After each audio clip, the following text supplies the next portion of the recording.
À propos de la crise sanitaire, c'est un tour de vis partout en Europe. Il n'y a pas que nous, où effectivement les mesures du gouvernement sont plus strictes à cause de la reprise des contaminations. La Grande-Bretagne, par exemple, fermeture des bars, des restaurants, des théâtres à Londres et dans une partie du sud-est du pays.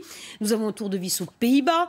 Effectivement, les écoles ferment jusqu'au 19 janvier, un peu en avance. Magasins d'alimentation et pharmacies restent ouverts. Et les voyages entre régions sont interdits également en Italie, couvre-feu de 22h à 5h. Et puis il y a l'Allemagne. L'Allemagne qui entre aujourd'hui en confinement partiel avec le début anticipé des vacances scolaires, fermeture des commerces non essentiels. Bonjour, docteur Wolf-Günther Bernhard, vous êtes médecin généraliste à Munich. Merci d'être en direct avec nous ce matin. L'Allemagne avait été relativement épargnée par la pandémie. Comment expliquez-vous le nombre de nouvelles infections et le nombre de morts records de ces derniers jours ? La lutte contre le Covid, c'est un peu comme un traitement avec un antibiotique.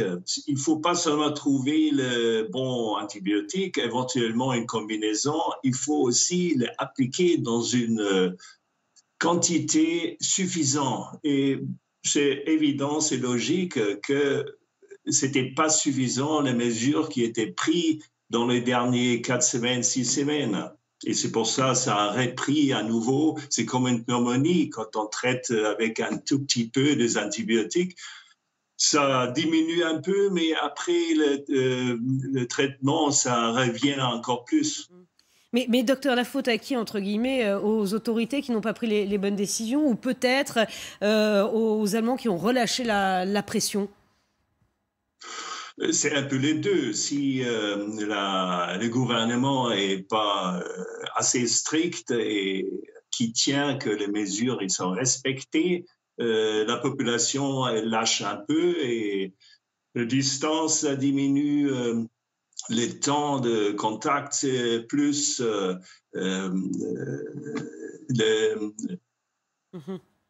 c'est-à-dire qu'il y a du relâchement dans la population, effectivement, peut-être que les distanciations physiques n'ont pas été assez respectées, ou le port du masque. Juste une question assez simple, à quoi vont ressembler les fêtes de fin d'année en Allemagne ?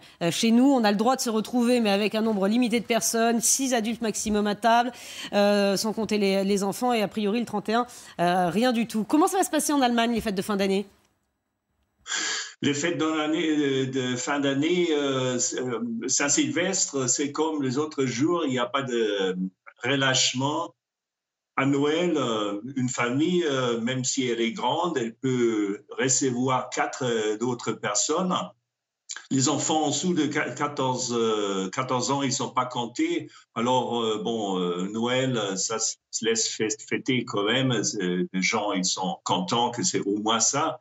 Mais ça, c'est limité de 24 ou 26 décembre. Les autres temps, inclus Saint-Sylvestre, c'est très sévère et j'espère, avec ces mesures, les chiffres de nouvelles infections, de traitements à l'hôpital. Une toute dernière question à propos de la vaccination. On va tous se faire vacciner en Europe. En tout cas, la campagne de vaccination va commencer le même jour pour tout le monde en Europe. C'est ce qu'a dit chez nous Emmanuel Macron hier soir. Vous l'attendez, ce vaccin ? Il va arriver très vite en Allemagne. Est-ce que vous savez comment ça peut se passer ?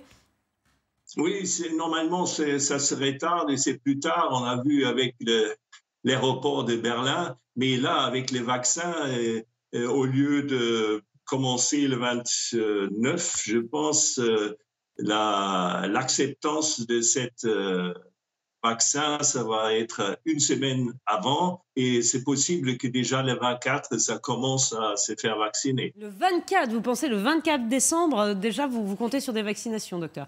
Oui. Dans une semaine. Merci beaucoup en tout cas, docteur, d'avoir été en direct avec nous. Merci de nous avoir parlé de la situation de l'Allemagne, nos voisins allemands qui finalement passeront des fêtes c'est à peu près les mêmes mesures que chez nous et qui attendent évidemment le vaccin. Cette campagne